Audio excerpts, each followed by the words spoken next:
Embark on a journey of discovery into the heart of North American family stories. Welcome to the How We Got Here podcast, where family historian Brian Nash connects with guests to explore the often untold and always fascinating histories of their ancestors. Prepare to be moved, surprised, and deeply connected by these personal accounts. And remember, every family has a story to tell, and every story is worth exploring.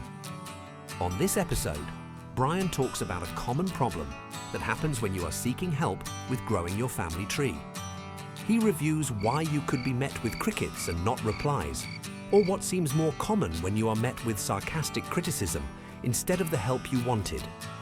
And this is not like when your heart was broken in high school and the love of your life tried to tell you, it's not you, it's her. No, Brian approaches this honestly. The problem definitely is you. I mean, if we're being honest, even back then, the problem was most definitely you. But Brian won't just leave you sitting there with the knowledge that you're a failure and will never amount to anything like that old girlfriend did. No, Brian doesn't just explain why you failed at this. He wants to help you fix it. Maybe if you had him around back in high school, you would have been able to get a real date for your prom. But alas, that is all in the past, just like your ancestors. So sit back and grab your favorite beverage, perhaps a nice white wine, unless of course you're listening to this and driving, then you better stick to coffee. Hi everyone, and welcome back to How We Got Here, Genealogy. In this video, I want to talk about something many of us do when we first dive into exploring our family history. You've discovered an ancestor from another place, maybe Scotland, Italy, Ireland, or anywhere, and you're excited to connect with others who might know something. So you head to a genealogy group and ask a question like, my third great-grandfather, William McKay, came from Scotland. Can anyone help me? Now imagine standing in the middle of Times Square and shouting, has anyone seen John Smith? Sure, there's lots of John Smiths out there, and just like that, there's lots of William McKays across Scotland over many generations. While these heritage-specific groups are full of knowledgeable people who want to help, a very general question like that makes it tough for them to even know where to begin their search for your William McKay. It's like searching for a needle in a haystack while you're in a field of multiple haystacks. The desire for instant answers is natural, but genealogy often requires a bit more detail to get those helpful connections. The good news is, by learning how to craft and ask more specific questions, you'll significantly increase your chances of finding the information you're looking for. So let's take that initial vague question and see how we can transform it into something that will really get other genealogists excited to help.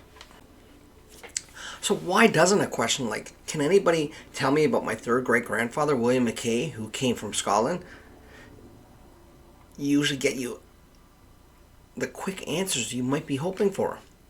Unfortunately, sometimes these very general questions not only fail to yield helpful information, but they are often answered with responses that feel dismissive or even a bit rude. Seasoned genealogists who see these types of broad inquiries frequently can sometimes come across as impatient, which can be really discouraging for someone just starting out and genuinely seeking guidance. It's definitely not the welcoming experience we want in the genealogy community. Well, think about Scotland. It's a beautiful country with a long history, and countless people named William McKay probably lived there over the centuries. Without even knowing a rough time period or where in Scotland he might have come from, or when he might have left, it's like trying to find a single drop of water in the ocean. When you ask a very general question, it's hard for experienced researchers to know where to even point you. They might have knowledge of specific McKay families in certain regions or time periods, but without those key details, it's impossible to make a connection. They might want to help, but you're making it hard. They need a better starting point. A vague question can sometimes be met with silence or perceived negativity, not because experienced researchers are unwelcoming, but because they've encountered people who expect them to do all the work. They want to help those who have demonstrated a willingness to put in some effort themselves. The genealogy is filled with generous individuals who volunteer time and expertise to help others, and they genuinely enjoy helping new people take the time to learn and improve their skills. They just don't want to be seen to be taken advantage of, especially if they depend on doing research as their income. If this is resonating with you so far, if you've ever felt lost trying to ask a genealogy question, please give this video a like. It really helps the channel grow so I can create more helpful content for you. And if you haven't already, please subscribe and hit that notification button so you'll never miss another upload. The great thing is, even if you're just starting, you probably have access to some clues that can make your questions much more specific. Let's think about where you might find this initial information.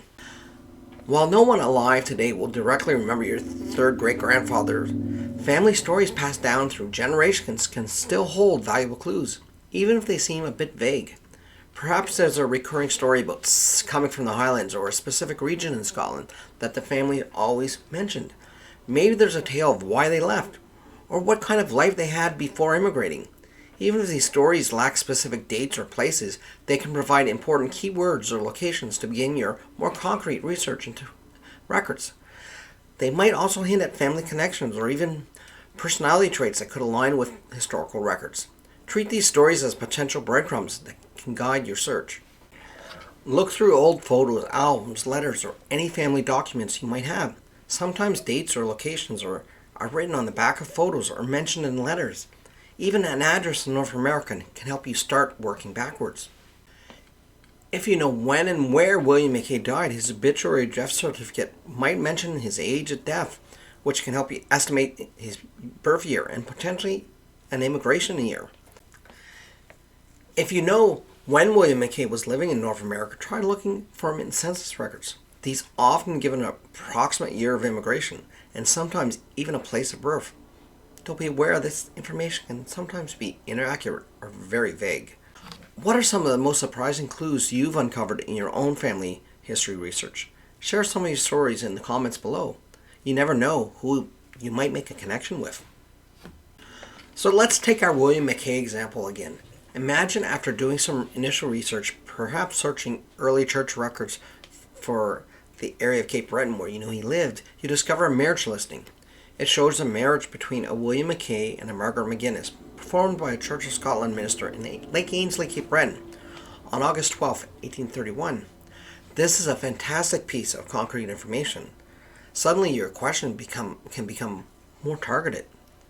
So let's see how that changes our original question, and even where we might want to ask it. So instead of a Scottish genealogy group, we could go to a more focused Cape Breton group and post something like, I'm researching my third great-grandfather, William McKay. I found his marriage registration to Margaret McGuinness. It's from August 12th in 1831. It was performed by a Church of Scotland minister in Lake Ainslie, Cape Breton. Does anyone have any information on the McKay or McGuinness families in that area around the time? Perhaps information about the families before the marriage, or even know where I might find out about the church and the minister. There's a Robert McKay listed as a witness. Does anyone have information on this McKay in the area around that time? Could Robert McKay be a brother or another relative? Any insights would be greatly appreciated. See how much more specific that is now? We've gone from a general inquiry to including a specific date, a location, down to the community, the names of individuals involved, the religious denomination, and even the name of a witness, directly asking about his potential relationship. This level of detail makes it so much easier for someone with local knowledge or access to those specific church records to potentially find a connection and offer informed insights. For those of you just starting out, providing as much detail as you can, even if it feels small, it can lead to some amazing breakthroughs. It helps experienced researchers be more inclined to help by providing a focus for research, because even if they lack the specific knowledge you're looking for, they might know another researcher who specializes in that particular region or time period. A very vague question, like, tell me about William McKay from Scotland, can unintentionally sound like you're expecting others to conduct the research for you. This often leads to fewer helpful responses. When you provide the details that you do know, like the marriage record in Lake Ainslie in 1831, and then ask for advice on where to go from there, it shows you're actively involved in your research. For example, you could ask, now that I found this marriage record in Lake Ainslie, what types of records in Cape Breton or potentially in Scotland might be helpful to look at to learn more about William and Margaret's origins. You can also explicitly state that you're looking for direction on where to search. For instance, I'm trying to trace William Mackay's origins in Scotland. Based on his marriage in Lake Ainsley in 1831, what regions or type of records should I prioritize in my search? This demonstrates your commitment to doing your research yourself and that you're seeking expert guidance, which is often much better received. When you share specific details like names, locations, and time frames, you significantly increase your chance of connecting with other descendants of the same families. Someone else researching the Mackays or McGinnises in Cape Breton might recognize your ancestors and have already uncovered valuable information, family stories, or even photographs to share. Furthermore, if you've taken a DNA test, sharing these details within genealogy groups can help you identify potential genetic cousins who may have already built out parts of your shared family tree. Exploring publicly viewable trees on platforms like Wikitree or Genie might reveal information about William and Margaret's origins, or their wider family network that you haven't yet discovered. These collaborative spaces can be powerful tools for breaking down brick walls when you provide enough specific information for others to make the connections. Follow the migration pattern of other family members. Remember that witness to the marriage of Robert Mackay? Sometimes tracing the movements of other family members can provide crucial clues about the origins of the main ancestor you're researching. Imagine that further digging reveals a record for a Robert Mackay who died in Montreal, Quebec, and is buried in the graveyard of St. Gabriel's Church. This discovery places another Mackay relative in a specific location in Canada, even though it's a significant distance from Cape Breton. Let's say from your early research you find no other mention of Robert in Cape Breton after the marriage, and you recall your grandmother remembering once that as a child she visited distant cousins in Montreal. You see that Robert and William are names common in the list of each man's own children, and not just those names, but there's a few other common ones throughout each man's successive generations, just as you would expect to find in siblings from Scotland. So you feel you have enough information to include there's a high probability they are brothers. Or even better, maybe a DNA match has the same Robert Mackay from Montreal as their great-grandfather. So make sure you reach out and share information, because not only did you find a new second cousin once removed, you found a collaborator with a common goal. So now that you're sure about Robert, you might then look into the history of St. Gabriel's Church. There actually happens to be a great book about the history of it. Churches often served as important community hubs and kept detailed records. Finding a relative associated with a particular church, like Robert and St. Gabriel's in Montreal, opens a new avenue of research. So find out about it during the mid-19th century when Robert was likely active there, and see if any ministers or if multiple members had connections to specific regions in common in Scotland. Exploring the ministers who served at St. Gabriel's Church in Montreal during the time Robert was connected to it could be very insightful. Ministers often came from specific regions or had strong ties to certain communities in their homeland. Furthermore, if records of congregation exist examining the birthplaces of previous residents of other new immigrant members during that period might reveal trends. Did a significant number of new members seem to originate from a particular region of Scotland? Well, we don't know yet where Robert's wife came from. Is there any patterns in the congregation's origins that could offer logical assumptions about the social circles Robert and other family members might have moved in, potentially hinting at their own origins? The more independent clues we uncover that logically point towards a specific area, the stronger our assumptions about that family's origins become, guiding our research in a more focused way. So this is where the fictional family that I created is going to start mixed with some factual information. So one intriguing clue in our search of William Mackay's origins lies in his brother Robert's connection to the Reverend Henry Essen. As detailed in the history of the Scotch Presbyterian Church of St. Gabriel's in Montreal, that's the history book I mentioned earlier, Reverend Essen served the St. Gabriel's Street Church and was a prominent figure in Montreal. Importantly, that document states that Henry Essen was from deed side Aberdeenshire, Scotland.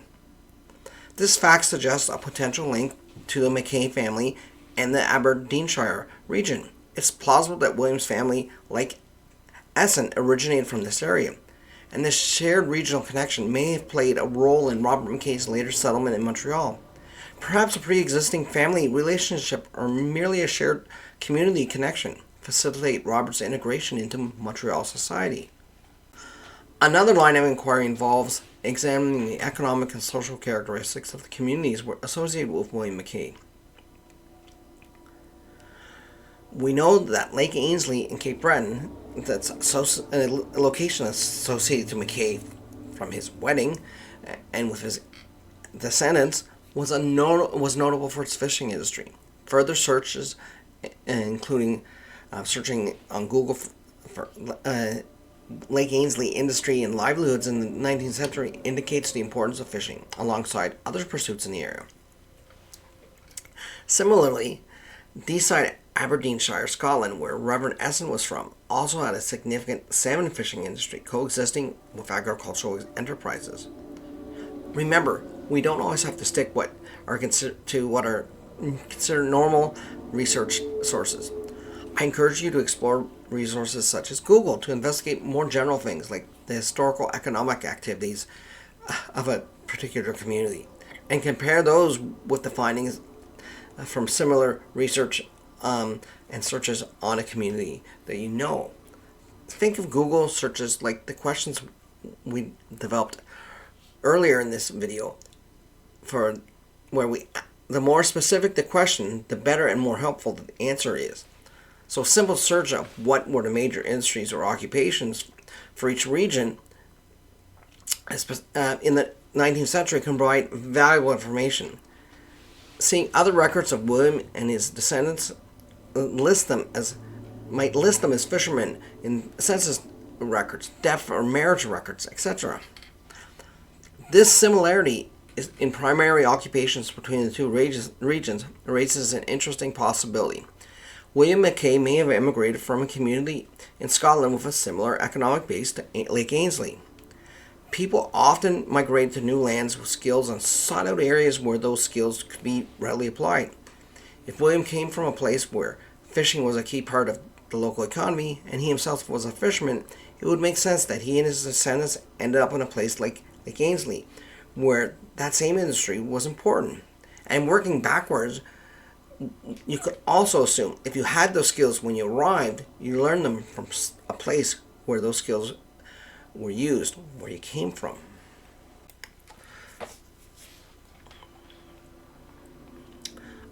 So, where are we in our investigation into William Mackay's origins?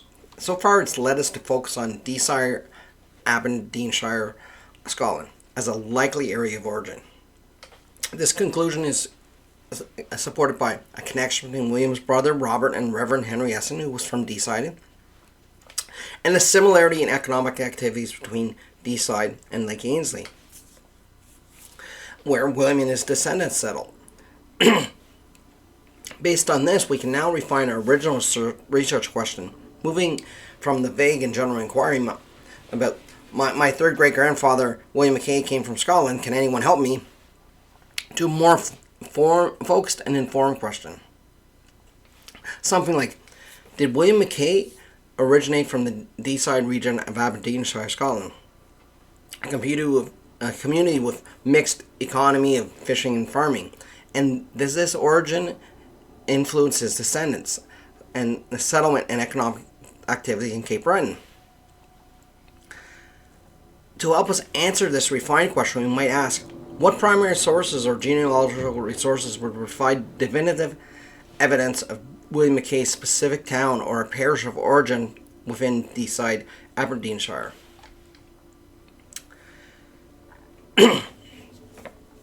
In our search for these sources, it may be beneficial to consult groups or society that specialize in Aberdeenshire genealogy, as they may have more specific knowledge and resources than those focused purely on Scotland as a whole. We are now